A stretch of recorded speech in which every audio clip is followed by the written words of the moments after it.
The dropship screamed through the thick purple clouds of Nebulin 6, its metal hull shaking like a leaf in a storm. Inside, Commander Riker Davis gripped the safety rail, his knuckles white with tension. Through the small window, he watched the alien world rush toward them, a planet covered in endless green jungle that stretched to every horizon. "This is it," he whispered to himself, his breath fogging the glass. Another world. Another mission. The engines roared louder as they dropped through the atmosphere. Riker had done this dance 100 times before on 100 different worlds, but something about this place felt different. The jungle below seemed to pulse with life, like a giant green heart beating beneath the clouds. 30 seconds to touchdown, Commander. The pilot shouted over the engine noise. Riker stepped back from the window and checked his gear one more time. His tactical vest was snug against his chest, leaving his muscular arms bare. The tribal tattoos that spiraled around his biceps caught the dim cabin lighting that told stories of battles fought and worlds explored. He'd learned long ago that on primitive worlds, these markings often spoke louder than words. The ship hit the ground with a bone-rattling thud. Steam hissed from the landing gear as the engines wound down to silence. For a moment, everything was quiet except for the distant sounds of an alien world waking up. "Remember, Davis," Admiral Holt's voice crackled through the comm unit on Riker's wrist. "This is just a look-see mission. The Galactic Federation needs intel on these Lumina people before we decide if we want to set up shop here." "Copy that, sir," Riker replied, clipping the comm to his belt. "Get in, make friends, don't start any wars." "And Davis?" The Admiral's voice carried a hint of amusement. "Try not to charm any alien royalty this time. The paperwork from your last romantic adventure is still giving me headaches." Riker grinned, running a hand through his dark hair. "That was one time, sir. And technically she was a duchess, not a princess." The cargo bay doors opened with a mechanical whine.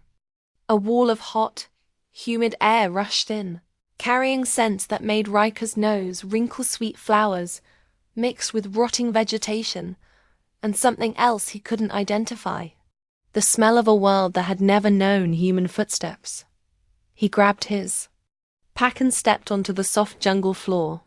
The ground felt spongy under his boots, covered in a carpet of strange leaves that glowed faintly in the dim light, filtering through the canopy above. "Check in tomorrow at 0800, he said into his comm. Davis out. The dropship lifted off behind him, its engines disturbing the alien birds that had been singing in the trees. Soon, the sound faded to nothing, leaving Riker alone in the clearing. The silence was almost complete, just the whisper of wind through strange leaves and the distant calls of creatures he'd never seen. According to his briefing files, the Lumina village was less than 3 kilometers northeast. He activated his navigation system, watching as a small blue arrow appeared on his wrist display, pointing deeper into the jungle. "Well," he said to the empty clearing, "no time like the present." The jungle swallowed him as soon as he left the landing site. Vines as thick as his arm hung from trees that towered overhead like living skyscrapers. Some of the plants seemed to watch him pass, flowers that turned to follow his movement, leaves that rustled without any wind to disturb them. Every few minutes, something would crash through the underbrush nearby, making him rest his hand on the pistol at his hip.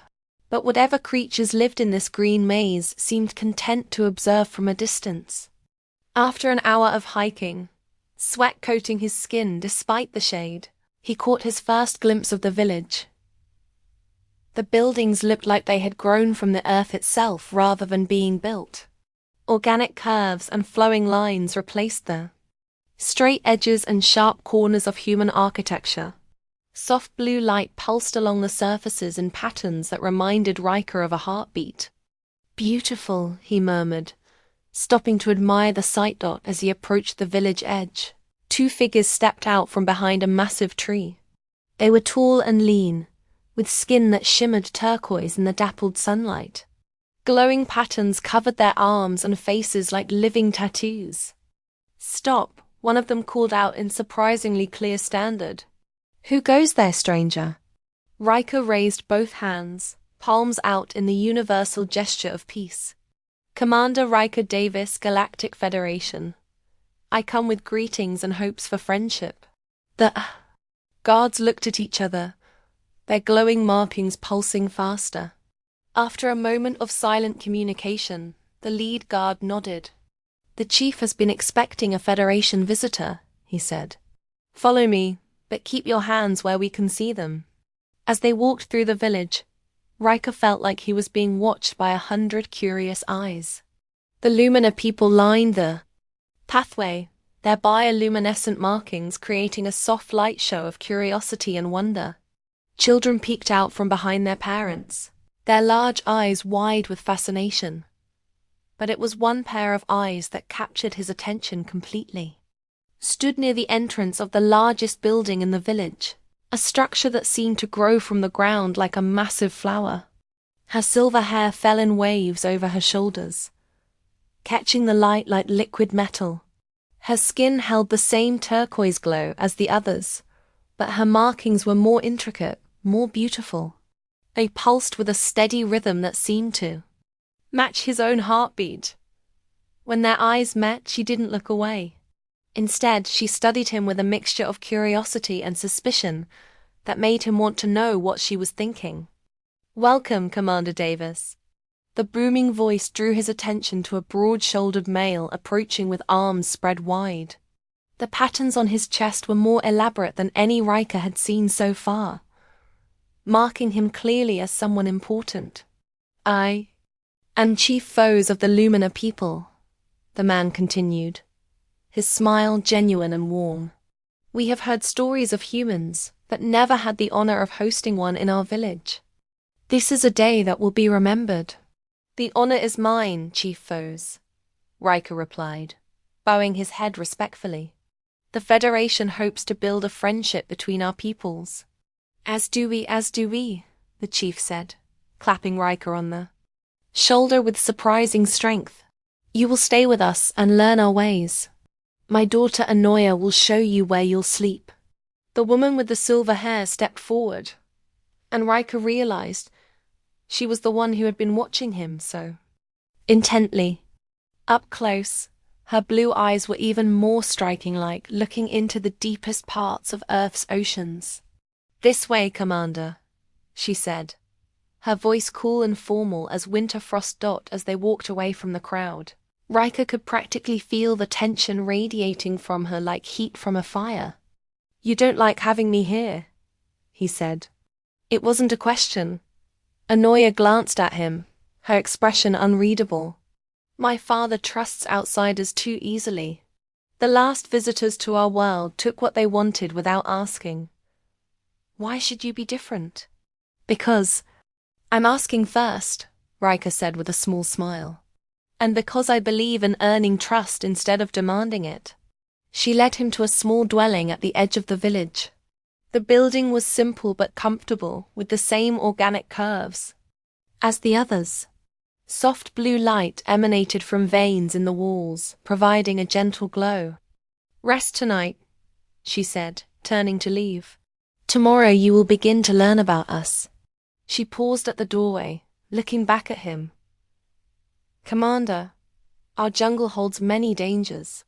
Do not wander alone."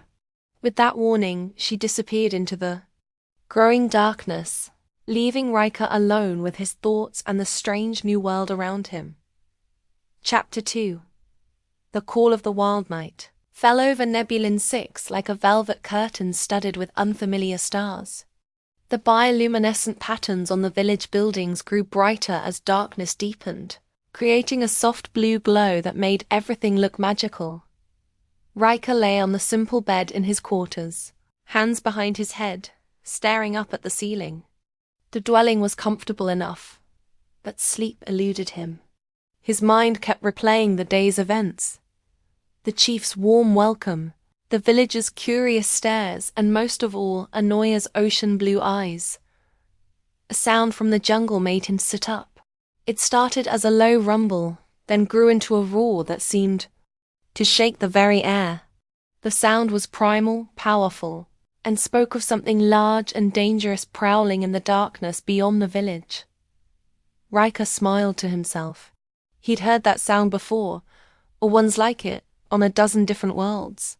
It was the call of an apex predator, a creature that ruled its domain with tooth and claw. "Now that's interesting," he murmured, getting up to peer out the window. Jungle beyond the village was a wall of black shadow, broken only by the occasional flash of bioluminescent insects. Whatever had made that sound was out there, waiting in the darkness. Dawn came early to Nebulin 6, accompanied by a symphony of alien bird calls that sounded like nothing from Earth. Riker woke before most of the village stirred. His internal clock adjusted to military time regardless of what planet he was on. Federation protocol said he should spend the day meeting with village elders and learning about Lumina culture. But that roar from the night before had awakened something in him, a curiosity that had gotten him in trouble more times than he could count. He dressed quickly in his tactical pants and vest, leaving his arms bare to deal with the jungle's heat. The village was still quiet as he slipped out of his quarters, moving like a shadow through the morning mist. The jungle welcomed him with its humid embrace. Dewdrops on alien leaves brushed against his skin as he moved silently through the underbrush. Every step took him deeper into a world that had never known human footprints. He followed his instincts, heading toward the sound of running water. On every world he'd visited, predators needed water, and they often came to drink in the early morning hours, when the jungle was still cool. The sound of the stream grew louder as he approached, and the thick jungle vegetation began to thin. Soon, he found himself at the edge of a clearing, bathed in the golden light of the rising sun. And there, drinking from the crystal-clear water, was the most magnificent creature he had ever seen. It was like looking at a living legend. The beast resembled an earth tiger in its basic form, but everything else about it was pure alien magic. Its fur shimmered with an ethereal blue glow that rippled like liquid starlight with every movement. The creature was massive, easily twice the size of any earth tiger, with 6 powerful legs that spoke of incredible strength and speed. But it was the creature's eyes that took Riker's breath away. When it lifted its head to scent the air, those eyes were a deep violet that seemed to hold the wisdom of ages. Its tail split into 2 prehensile appendages that moved independently, testing the air and water with delicate precision. Riker remained perfectly still, not from fear but from respect. He'd encountered enough predators across the galaxy to know that sudden movements were universally unwelcome. This creature was clearly the apex predator of this world, and he was a guest in its domain. The beast turned its massive head directly toward his hiding spot, nostrils flaring as it caught his scent. Instead of fleeing or reaching for his weapon, Riker made a decision that would have his commanding officers questioning his sanity. He stepped into the clearing, hands open at his sides. "Hello there, beautiful," he said softly, his voice calm and steady. "I'm not here to hurt you. Just wanted to say hello." The beast growled, a sound that vibrated through Riker's chest like thunder. Its muscles tensed, ready to pounce or flee. But something in its posture told Riker it was more curious than aggressive. Slowly, carefully, Riker lowered himself to one knee, maintaining eye contact. "Easy now. I'm just passing through your territory. No harm intended." To his amazement, the creature's growl softened. It took a tentative step forward, then another, its massive head tilting with curiosity. The morning sunlight caught in its shimmering fur, creating patterns of light that danced across its coat. "That's it," Riker encouraged, keeping his voice low and soothing. Just getting to know the neighbors. When the beast was only 2 meters away, it stopped. Its violet eyes studied him intently, as if trying to read his intentions. Riker remained perfectly still, his breathing even, his posture non-threatening. Then, in a move that defied all logic and training, he extended his hand, palm up. The creature sniffed the air, then moved forward to investigate his hand directly. Its breath was warm against his skin, carrying the scent of the jungle and something metallic that spoke of the alien nature of this world. "You're not so scary," Riker murmured, fighting the urge to grin. "Just misunderstood, I bet." As if understanding his words, the beast made a deep rumbling sound in its throat. Not a growl of warning, but something almost like a purr. It pushed its massive head against Riker's hand, and he began to stroke its fur, which felt like silk beneath his fingers. "Well, I'll be damned," he said, wonder in his voice as the creature leaned into his touch. "By the sacred moons!" The shocked exclamation came from behind him. Riker turned to see Anoya standing at the edge of the clearing, her blue eyes wide with disbelief. Her bioluminescent markings pulsed rapidly with what he assumed was fear or alarm. "You tamed our apex predator," she gasped, her voice barely above a whisper. The beast, which Riker now realized must be the azure phantom he'd heard mentioned in his briefings, tensed at the newcomer's presence. But instead of fleeing, it pressed closer to Riker, as if seeking reassurance from its new friend. "I think he was just lonely," Riker said with an easy smile, continuing to stroke the creature's shimmering fur. "Like all of us sometimes." Something in Anoya's expression shifted at his words. She took a cautious step forward, then another, her fear slowly being replaced by amazement. "The azure phantom has killed dozens of our hunters," she said, her voice trembling slightly. "It's been the terror of our tribe for generations. Our greatest fear." Riker continued his gentle ministrations, and the phantom rumbled contentedly under his touch. Its dual tails swished lazily, creating patterns in the morning air. "Maybe he was just protecting his territory," Riker suggested. "Or maybe he was afraid. Fear makes all creatures dangerous." "How did you do this?" Anoya asked, now standing just a few paces away. "Our bravest warriors have tried to kill it for centuries." "That might be your answer right there," Riker said gently. "I didn't approach him as something to be conquered or killed, just as another being sharing this world." Anoya's gaze moved from the beast to Riker, seeing him with new eyes. Her markings shifted from the rapid pulsing of alarm to a softer, steadier glow that spoke of wonder and something else. Something that made Riker's heart beat faster. "You are not what I expected, Commander," she said softly. "Just Riker," he corrected with a warm smile. "And what did you expect?" She moved closer, her silver hair catching the morning light like spun metal. "Arrogance. Aggression. The previous outsiders who came to our world showed both in great measure." "Not all humans are the same," Riker said, his voice gentle. "Just as I imagine not all Lumina are the same." The azure phantom, seemingly content with the attention and conversation, settled down beside Riker. Its massive body relaxed completely, and it began to purr, a sound like distant thunder mixed with the rumble of a contented cat. And Oya watched in amazement as Riker casually leaned against the creature's flank, as comfortable as if he were sitting against a familiar tree. "Would you like to join us?" he asked, patting the ground beside him.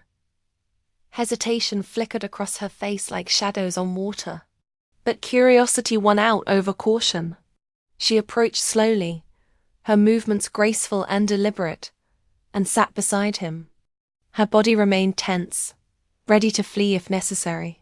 "He won't hurt you," Riker assured her, noting her nervousness. Here. He took her hand in his, and she gasped at the contact. Her skin was surprisingly warm against his, and he could feel the rapid pulse of her heartbeat through her wrist. Gently he guided her hand to the phantom's fur. The creature tensed momentarily as her fingers made contact, then relaxed as she began to stroke its shimmering coat. Her face transformed with wonder, and her markings began to glow with a new pattern that Riker hadn't seen before. Something that spoke of joy and amazement. "This is impossible," she whispered, but her smile betrayed her delight. As they sat together in the morning light, the fearsome predator purring contentedly between them, Riker became acutely aware of Anoya's proximity. She smelled like cinnamon and starlight, and when she moved, her shoulder brushed against his arm, sending warmth through his entire body. When their eyes met over the phantom's back, the air between them seemed to charge with an energy that had nothing to do with fear or diplomacy. It was the kind of electricity that sparked between two people who were seeing each other, really seeing each other for the first time. "Your people don't have to fear him anymore," Riker said quietly, his voice rougher than he intended. "No," Anoya agreed, her voice barely above a whisper.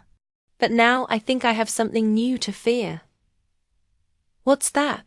She looked at him with those ocean blue eyes, and he saw his own feelings reflected there: wonder, attraction, and the recognition of something that could change everything. "You," she said simply. By midday, word of Riker's encounter with the Azure Phantom had spread through the village like wildfire racing through dry grass.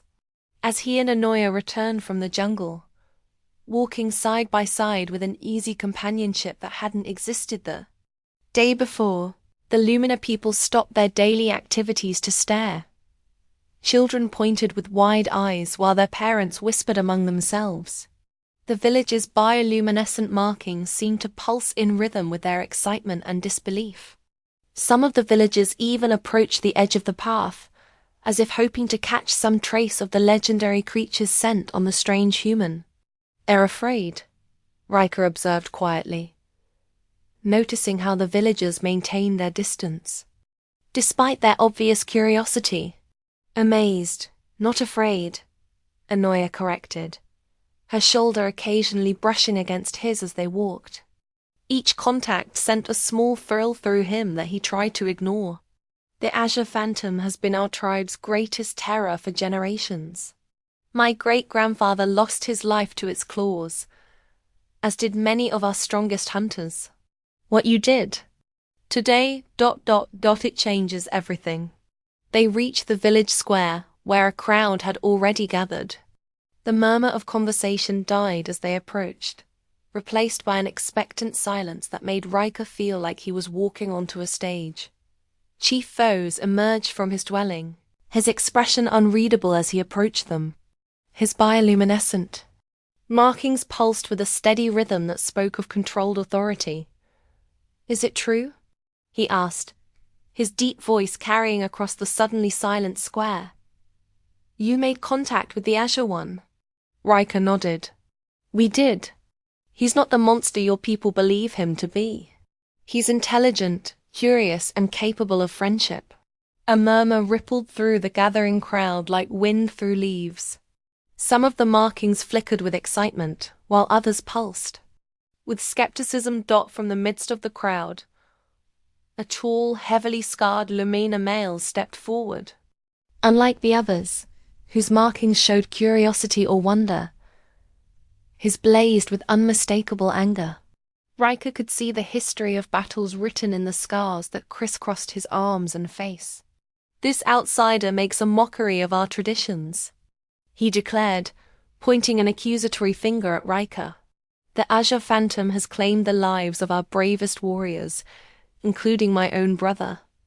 And now this human claims to have tamed it like a common pet."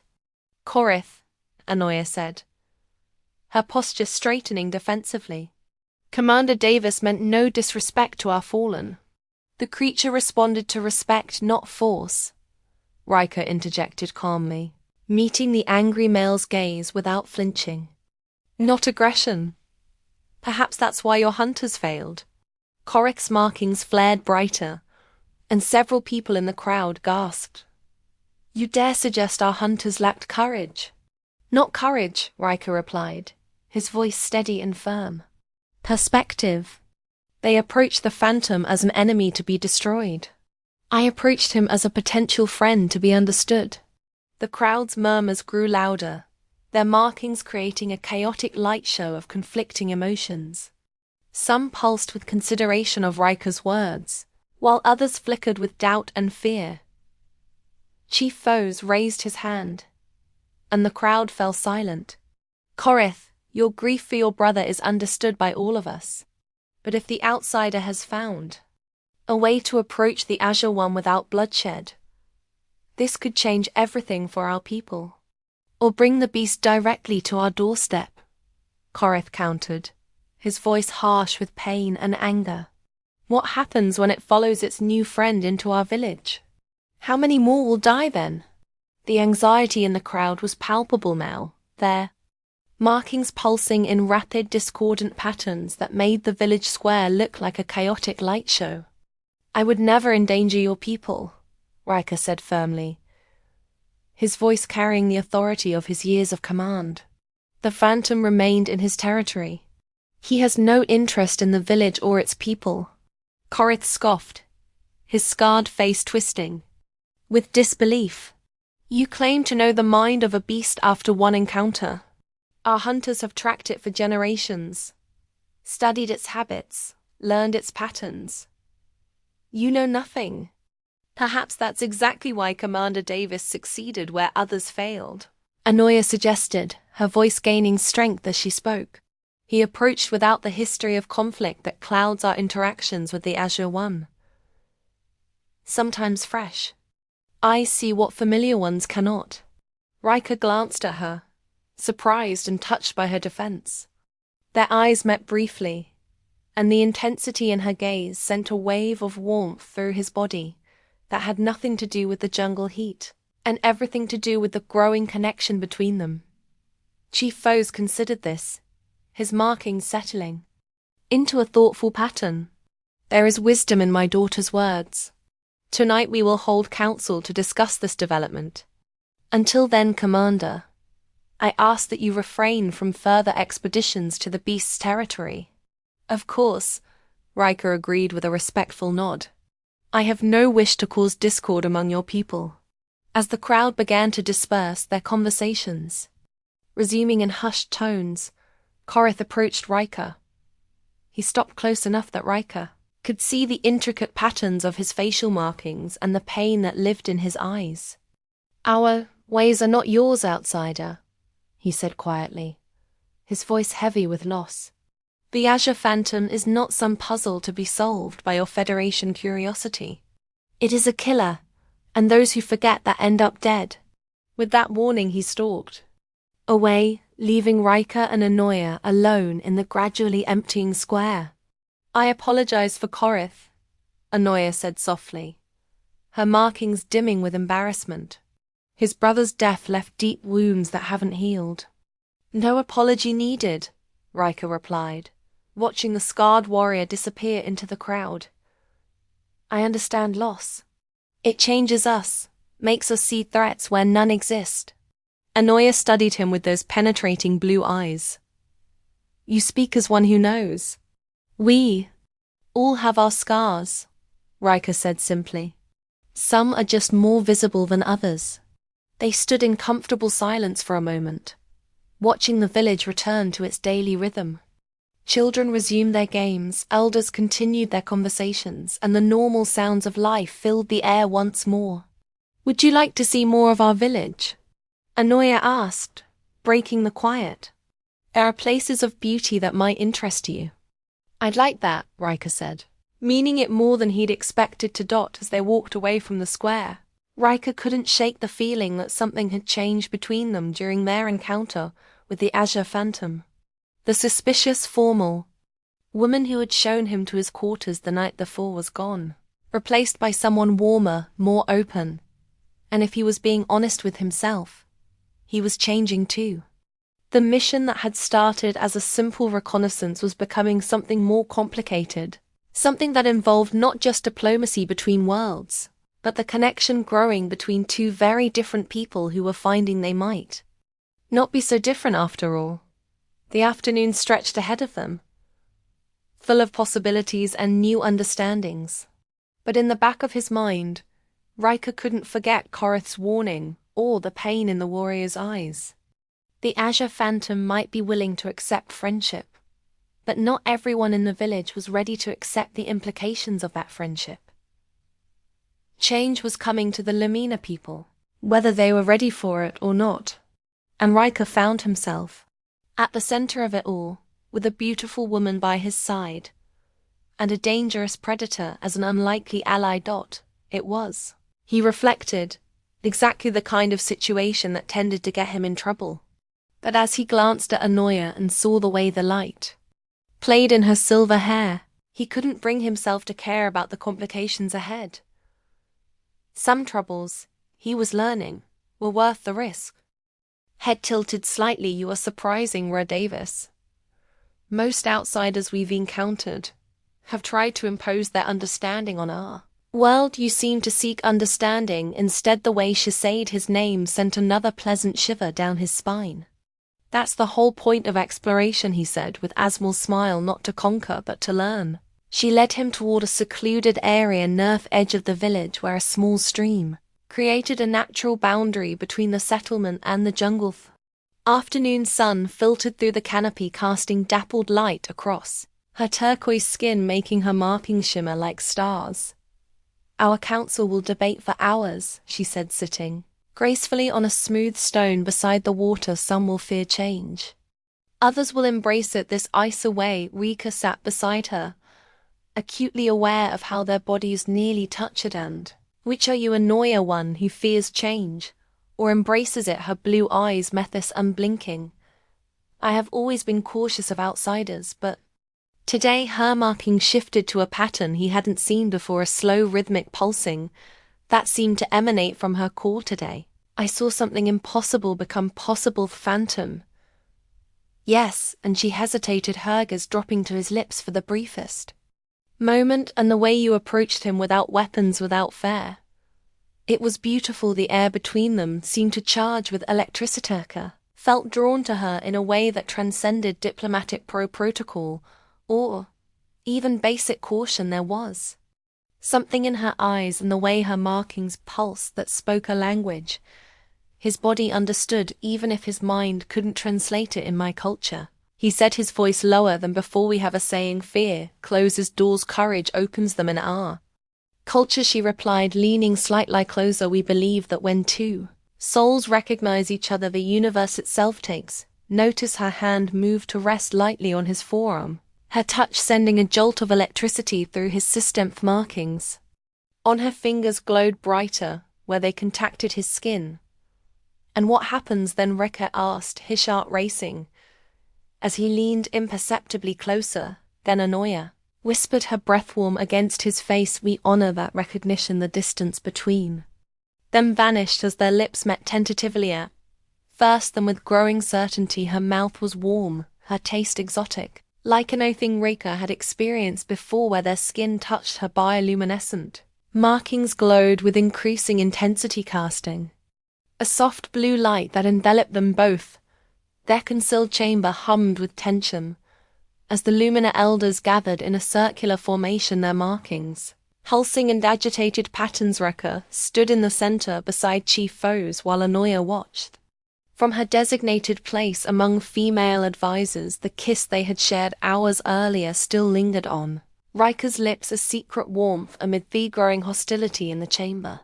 The outsider claims to have tamed the Azure Phantom, Chief Thomas announced, his deep voice resonating through the organic structure. This could herald a new era of safety for our people. Korth stepped forward, his scarred face set in grim determination. Or it could be a deception. Words are easy, chief actions prove truth. Murmurs of agreement rippled through the assembly. What would you have me do, Riker asked, meeting Thea's challenging stare. Prove your bond with the beast, Cage declared. Bring the Azure Phantom To the village edge at dawn, let our people see this miracle for themselves. Gasps and exclamations filled the chamber. Even Chief Phalos looked troubled by the suggestion you asked the impossible. An elder protested the beast would slaughter. Use all exactly, Kath replied with a cold smile, unless our visitorally has the power. He claimed names. Rika felt in Noya's gaze on him, saw the concern in her eyes. Their connection, so new and fragile, hung in the balance alongside his mission. I accept, Rika said firmly, but I won't endanger your people. I'll bring the phantom to the clearing.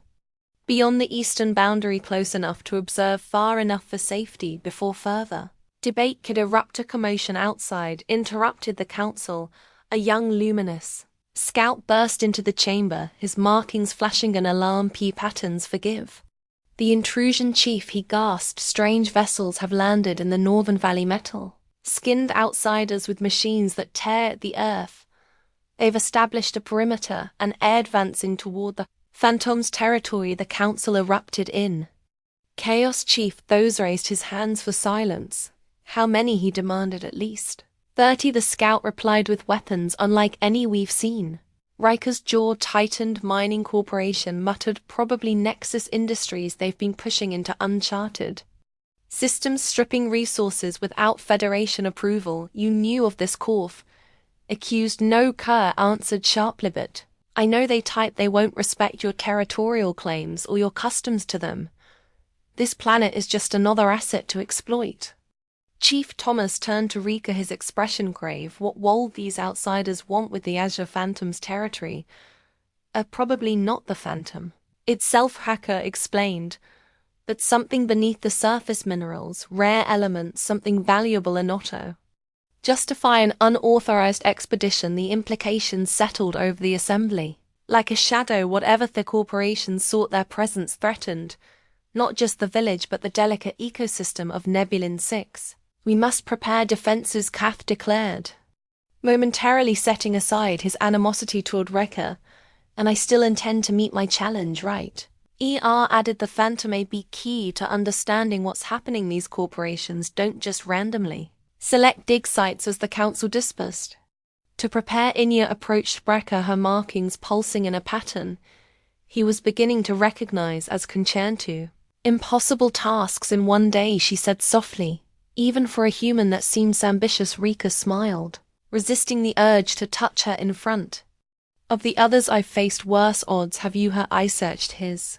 Well, no, he admitted with a low chuckle, but confidence is half the battle. They walked together toward his quarters, the village around them buzzing with preparations under the guise of strategic planning. They slipped inside, and the moment the door closed, Anoya was in his arms, her mouth finding his with urgent need. This is madness, she whispered against his lips, her markings glowing intensely where their bodies pressed together. Kath has set you an impossible task, and now these new outsiders, I'll handle both. Cor Promesedis, hands tracing the luminescent patterns along her spine, marveling at how they brightened at his touch. In my culture, Anoya said, drawing back slightly to meet his gaze, when we face Great Ganger, we believe in bonding our life energy with those we care for. It strengthens both spirits for the challenges ahead. Her meaning was clear in the way her body arched against his, in the heat of her gaze. Retha cued her face gently, and in my culture, he replied, his voice husky with desire. We have similar beliefs about facing the unknown with someone special. Their lips met again, more urgently this time. Clothing fell away as they discovered each other's bodies, her skin glowing brighter with each caress, his muscles tensing under her, exploring touch for differences between their species. Became points of fascination rather than division, each new discovery drawing gasps of pleasure and wonder in the dim light of his quarters. As the sounds of the village preparing for potential conflict filtered through the walls, they found a moment of perfect unity. Their bodies moved together in an ancient rhythm that transcended species and star systems, her bioluminescence bathing them in a pulsing blue glow that matched the cadence of their passion. Afterward, they lay and whined, her head resting on his chest as he traced the now softly glowing patterns across her shoulder. Your markings, Rika murmured. They changed during our bonding, and Noya propped herself up on one elbow, her silvery hair cascading over her bare shoulder. They reveal our emotional state. What you saw. She paused, a deeper blue flush spreading across her cheeks. That pattern is rare. It appears when a Lumina finds their true mate. The weight of her words settled over Car. In the space of 2 days he'd gone from diplomatic envoy to the potential mate of an alien chieftain's daughter, and now faced both a deadly challenge and a corporate threat. No pressure, he said with a smile, pulling her close again. Outside, the distant sound of machinery echoed through the jungle, reminder that their newfound connection would soon be tested by forces beyond their control. The jungle before dawn was a symphony of sounds and scents. Rika moved silently through the undergrowth, his senses heightened by both train and the lingering sensation of a Noah touch on his skin. Her scent still clung to him, exotic and intoxicating, a reminder of their night together. He left her sleeping, reluctant to wake her after their passionate bonding. The memory of her luminescent patterns, pulsing in rhythm with their shared pleasure, brought a smile to his face, even as he focused on the task ahead. The stream where he'd first encountered the azure phantom glimmered. In the pre-dawn light, Rika knelt beside it, dipping his fingers into the cool water. He didn't call out or make any sudden movements, just waited, projecting calm and openness into the surrounding forest. 20 minutes passed before a rustling in the undergrowth announced Phantom's arrival. The massive predator emerged from the foliage, its pale blue fur catching the first rays of dawn, making it appear to glow from within. Morning, big guy, Rika said softly. I could use your help today. The beast approached, cautiously sniffing the air. When it reached Reka, it nudged his shoulder with its massive head, nearly knocking him over. Easy there, Curlord, scratching behind one of its pointed ears. I need to understand what those outsiders want with your territory. As if comprehending his words, the phantom turned and began walking deeper into the jungle, away from the stream. After a few paces, it looked back at Rika expectantly. You want me to follow, all right? And game. The phantom led him through dense vegetation for nearly an hour, moving with surprising stealth for such a large creature. Eventually they reached the edge of a steep ravine. Below, Kerr could see the mining operation, prefabricated structures, already established heavy machinery carving into the earth, armed guards patrolling the perimeter. Definitely Nexus Industries, muttered, recognizing the corporate logo emblazoned on the equipment. Moving fast even for them. The phantom growled softly, its attention fixed on something specific. Following its gaze, Rika noticed a peculiar formation in the ravine wall, a vein of iridescent blue mineral that pulsed with a faint light. Remarkable, similar to the phantom's fur and the luminous markings. That's what they're after, Kerr realized. And somehow it's connected to you. The beast fur bristled as a drilling machine approached the mineral vein, its growl deep and vibrating through the ground beneath them. It's hurting you, isn't it? Rika asked, noticing how the phantom's glow dimmed slightly as the drill bit into the mineral. Some kind of symbiotic relationship. A twig snay behind them, Kerr spun around to find himself facing the barrels of 2 high-powered pulse rifles held by Nexus security personnel in sleek black armor. Well, said the taller guard, his voice distorted through his helmet. A Federation officer snooping around our operation. Corporate will want to have a word with you. The phantom crouched, ready to pounce, but Rika placed a restraining hand on his flank. Easy, he murmured, not yet. And what the hell is that thing? The second guard asked, his rifle trained on the phantom. Local wildlife, Rika replied, casually, friendly and less provoked. The first guard scoffed, you're coming with us. The animals stay sheer or gets put down.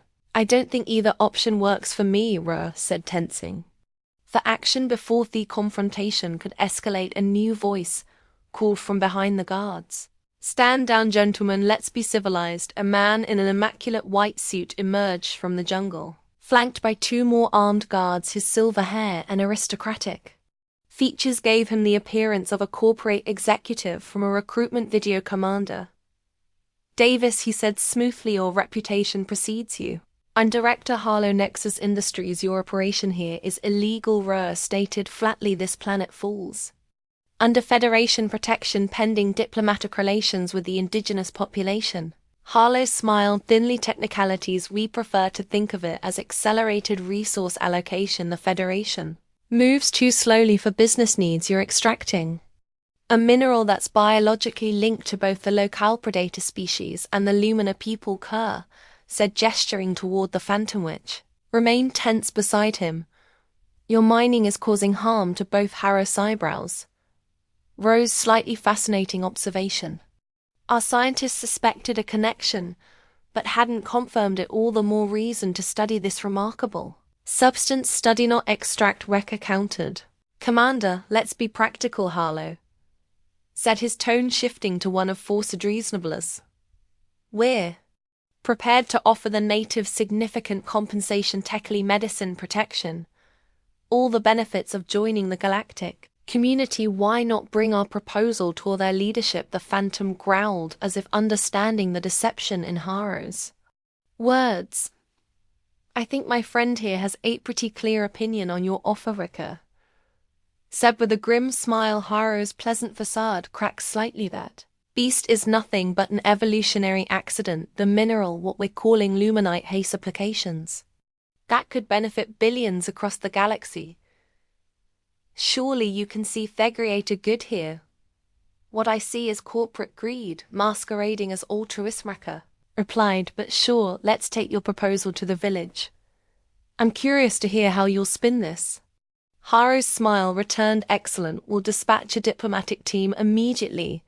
As they parted ways, the Phantom nudged Ricker, insistently guiding him toward a different path back to the village. You want to show me something else? Kerr asked. The beast led him to a small cave hidden behind a waterfall. Inside, the walls were lined with the same mineral luminot, creating a breathtaking display of pulsing blue light. In the center of the cave lay a litter of phantom cubs, their fur glowing softly as they played. Well, damn, Kerford Nowender, you're so protective of this territory. One of the cubs approached Curry, curiously batting at his boot with a tiny paw.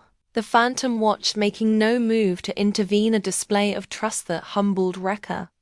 I won't let them take this from you, he promised, kneeling to gently stroke the cub's head. Time to head back and meet Kath's challenge. With a little surprise, I've been watching you, outsider.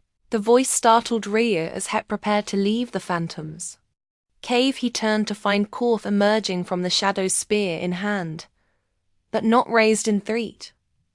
Kathrika acknowledged, cautiously, keeping tabs on me. I followed to witness a failure. The hunter admitted, his markings pulsing with conflicted emotions. Instead, I find this. He gestured with the Phantom cubs playing near the luminite line walls. Now you understand why it defends this territory so fiercely, Ricker said. Korth approached slowly, his eyes fixed on the cubs. My brother died trying to kill their mother, he said softly. He never knew the Phantom was protecting its family. Curist, as your brother was trying to protect yours, something shifted in Kath's posture. And now these mining outsiders threaten both our families. He turned Wrecker with newfound resolve. We must warn the village. Their director and representatives approach. Even now they moved swiftly through the jungle, the adult Phantom keeping pace alongside them, a sight that would have been unthinkable days earlier. As they neared the village, Wrecker felt a strange tingling sensation where his skin brushed against the beast fur. Do you feel that? He asked Korth. The hunter nodded. The sacred connection, our ancestors spoke of it in the oldest tales, how the first ones communed with Azure guardians through the blessing of the glowing stone luminite. Reeker said, it's not just a mineral, it's a conduit. As they reached the village outskirts, they found the community in an uproar. Director Harlow and his entourage had arrived, their sleek corporate attire and confident demeanor creating a stark contrast with Illumina's organic aesthetic. Anoya spotted Kur first, her markings flaring with relief and joy. Then her eyes widened as she registered the Azure Phantom padding calmly beside him. By the sacred moon, she breathed, rushing toward him, despite the gasps of the villagers. The moment she reached Himika, felt the connection intensify. A three-way resonance between himself, Anoia, and the phantom their Nightogogother had somehow strengthened, the bond creating a circuit of energy that hummed with potential. "I can feel you, Anoia," whispered, touching his face in my mind. The Luminite Rika explained. "Quickly it connects all of you, the Lumina, the phantoms, and somehow I've become part of that connection." Korv stepped forward. "The outsider speaks truth. I have witnessed the phantom's den lined with the same stone. These miners seek to steal, they protect their young there, as we protect ours here." Chief Thos approached, his expression grave. "These corporate representatives offer much in exchange for mining rights. Technologimedinous protection lies." Kerr said firmly. "The mineral they're extracting, glumant, is biologically linked to both your people and the fandoms their mining is already causing harm." Director Harla stepped forward, his smile tight. "Commander Davis exaggerates the situation. Our extraction methods can be adjusted to minimize impact. Minimize, not eliminate." Rekka countered, then acting on instinct he placed one hand on the phantom's head and reached for Anoia with the other. The moment their three-kaiway contact was complete, a surge of energy flowed between them. The phantom's memories flooded into Rika's generations of guardians protecting the sacred caves. The pain when mining drills pierced luminite veins, the fear for vulnerable cubs simultaneously, he felt in Noia's consciousness, her people's history intertwined with the phantom's ancient rituals celebrating their shared connection to the glowing stone. Most surprisingly, both Anu and the phantom received flashes of Rika's memories. Earth's history of environmental exploitation, the Federation's founding principles to prevent such mistakes on other worlds, his personal commitment to protecting the innocent. When they broke contact, the entire village square had fallen silent. Even Harlow and his entourage stood transfixed by the spectacle of human Lumina and phantom joined in apparent communion. "What just happened?" Harlow demanded, his corporate polish cracking. Anoia stepped forward, her markings glowing with newfound intensity. "The sacred bond has been awakened. This human has been chosen by the Azure Guardian as a bridge between our worlds." She turned to address her people, the glowing stone. "These outsiders seek is our lifeblood, the source of our connection to this world and to each other. And their mining will destroy what makes us." Lumina the phantom growled in agreement, its fur bristling as it stared down Harlow and his guards. "This is absurd." Harlow scoffed. "Primitive superstition shouldn't stand in the way of progress." "It's not superstition," Wicca said firmly. "It's biology, ecology, and sovereignty. The Lumina and the phantom share a symbiotic relationship with the Luminite. Your mining disrupts that balance." Chief Phalos raised his hand for attention. "Director Harlow, we must decline your offer. Our connection to the sacred stone is not for sale." Harrow's pleasant mass fell away completely. "You primitive shave no idea of the value of what you're sitting on. The Federation may play nice, but Nexus Industries has ways of acquiring what it needs."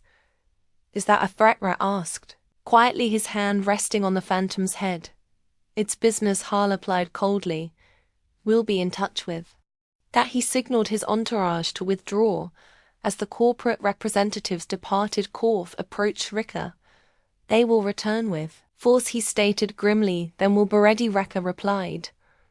He looked at Anoia, whose eyes shone with a mixture of determination and something more intimate. "The connection we share, it's stronger than I realized. The bonding we shared last night," she said softly, her fingers intertwining with his. "It deepened our connection to the Lumini network. My people have legends of such bonds, but they were thought to be just stories. Not stories," Chief Fowl said, approaching them. "Sacred history forgotten until now." He looked at Rika with new respect. "It seems the stars have sent us a guardian when we needed one most that night." As the village prepared for potential conflict, Rare and Anoia retreated to the sacred cave where the elders conducted their most important rituals. The walls glowed with veins of luminite, bathing their bodies in soft blue light as they came together again, their passion heightened by the shared mental connection that allowed each to feel the other's pleasure at their own in the afterglow. As they lay entwined on a bed of soft moss, Rika traced the luminescent patterns on Anoia's skin. "We need to find a Way to protect Luminite without bloodshed, he murmured. Anno's eyes lit up. Suddenly, perhaps there is a way through the very connection that binds us. Dawn broke over Nebulon 6 with an eerie silence. Their jungle, usually alive with sound, seemed to hold its breath in anticipation of the coming conflict. Wrecker stood at the village perimeter, his wrist communicator displaying the disappointing message from Federation. Command Diplomatis Intervent, delayed corporate rights dispute requires review. Maintain position and avoid escalation bureaucracy. He muttered, shutting off the device. Useless when you need it most. Your people will not help. Call Tharskid approaching, with a group of Lumina warriors, their bodies painted with intricate patterns that enhance their natural markings. Not in time, Rear replied. We're on our own. And Noya joined them, her silver hair braided for battle, adorned with small shards of luminite that made her glow even in daylight. The sight of her stirred something primal in Riker. Their night in the sacred cave had bound them in ways that transcended physical pleasure. Every touch, every kiss had deepened their connection to each other into the luminite network until it felt as though their souls had intertwined.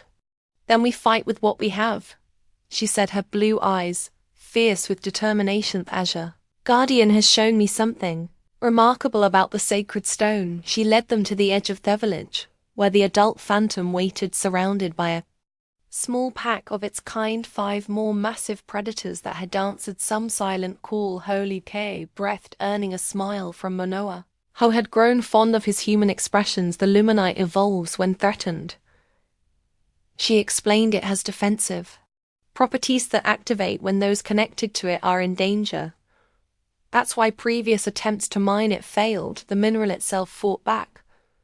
But Nexus has better technology now. Where pointed out technology cannot overcome the sacred bond. Korth said with newfound conviction. Not when it is strengthened by unity. Rugger studied the assembled warriors, the pack of phantoms and the woman who had captured his heart across the stars. A plan began to form in his mind, one that played to their strengths rather than trying to match Nexus's firepower. We don't need to defeat their entire operation, he said, just convincing them that mining here costs more than it's worth. By midday, their preparations were complete. Scouts reported that Nexus forces were mobilizing on armed personnel carriers and mining mechs advancing through the jungle toward the village. Gathered everyone for final instructions. Remember, we're not trying to win a war, just make a point. Use the jungle, use your connection to the Luminite, and above all, stay alive.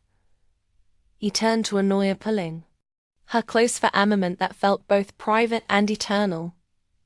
Despite the eyes upon them, ready to show these corporate suits what happens when they mess with your world. Her markings pulsed with a pattern he now recognized as love, ready to show them what happens when they face a human who understands the true power of connection. The Nexus forces arrived with the subtlety of a supernova crashing through the jungle in armored vehicles, cutting down ancient trees to clear a path. Director Harlow LED from a hovering command platform, his white suit immaculate despite the humid jungle air. Final chance to negotiate, he called through an amplifier as his forces formed a perimeter around the village, declaring surrender mining rights or be relocated. By force. Wrecker stepped forward alone, unarmed, the picture of calm defiance. You might want to reconsider that position. Director Harlow laughed. One man against my security force. I admire your courage, Commander. Misplaced though it is, not one man. Wrecker replied with a smile.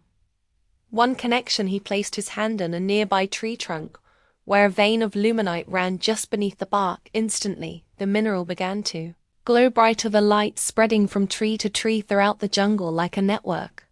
Awakening on cue, the phantoms emerged from the undergrowth surrounding the Nexus forces, not attacking, just present, their fur glowing with the same intensity as the luminite veins. What is this? Harlow demanded, his confidence wavering. This, Rika said, is what happens when you threaten a world that's more connected than you understood. As if responding to his words, the ground beneath the mining equipment began to shimmer. Veins of luminate pushed up to her through the soil, wrapping around treads and drills, immobilizing the machinery. The mineral glowed hotter, where it touched metal beginning to melt through critical components impossible. Harlow whispered, watching as his expensive equipment was systematically disabled by what he had dismissed as a simple resource. The Luminal warriors emerged next, their markings pulsing in perfect synchronization with the phantoms and the luminite veins. They carried Nawapons but moved with absolute confidence. The sacred stone protects its owner, Noah declared. Stepping to Riker's side, it has evolved over millennia to defend against those who would exploit it. One of the Nexus guards panicked and fired his rifle. The energy bolt struck a patch of exposed luminite, and waves absorbed the mineral, glowing brighter, before releasing the energy back in a diffuse wave that knocked several guards off their feet without causing serious harm. "Stand down," Harlow ordered, his cautious face pale. "Stand down immediately." Riker approached the hovering command platform, the lead phantom padding silently beside him. "Here's what's going to happen, Director. You're going to leave this planet and report to your board that mining here is unfeasible, too dangerous, too costly." "And why would I do that?" Harlow asked, though his bravado had evaporated. Base, Wecker said, reaching up to place one hand on the platform's edge, causing its systems to flicker as luminite energy interfered with the circuitry. "The alternative is explaining how you lost an entire expedition and millions in equipment to a primitive superstition." The platform lurched, nearly throwing Harlow off balance. The phantom growled, its violet eyes fixed on the Director. "Fine," Harlow spat, "we're leaving, but the Federation will hear about this interference with corporate interests." "I'm counting on it," Riker replied with a grin. Within hours, the Nexus forces had retreated, their damaged equipment abandoned in the jungle as the last transport lifted off. Cheers erupted from the Illumina village that evening, a celebration unlike any Baker had witnessed unfolded. The village glowed with luminite-enhanced decorations. Music filled the air, and for the first time, phantoms roamed freely among the Luminath. Ancient fear replaced by newfound respect. Chief Foes approached. Grey whispered, with his arm around Anoya's waist, "You have restored an ancient balance." "Commander," the Azure Guardian swear, "never our enemies, but our protectors. A truth forgotten through generations of fear. Humans have a talent for building bridges," Rika said, squeezing Anoya gently. "Sometimes between worlds, sometimes between species. Will you return to your Federation now?" the chief asked. Carl looked at Anoya, whose markings pulsed with the question she couldn't voice aloud. "Actually, I was thinking of requesting a permanent diplomatic posting here. Someone needs to ensure Nexus doesn't try again," and he smiled at Anoya. "I found something worth staying for later." As they lay together in the sacred cave, their bodies entwined in the afterglow of passion, Anoya traced the contours of Riker's face. "You never truly tamed the Azure Phantom, did you?" Ree chuckled. "No one tamed something that magnificent. I just showed it respect, yet you tamed me," she teased, her markings pulsing with playful light. "I think it was the other way around," he replied, pulling her closer. "Humans may look tough, but we're suckers for a woman who can glow in the dark." Her laughter echoed throughout the cave, mingling with the soft purr of the phantom that guarded the entrance. No longer a feared beast, but a partner in protecting the world they all now shared outside beneath the alien moons. The jungle of Nebulon 6 pulsed with renewed life. The Luminite network strengthened by the most unexpected connection of all, a human who understood that the greatest power in the universe wasn't technology or weapons, but the ability to forge bombs across the stars.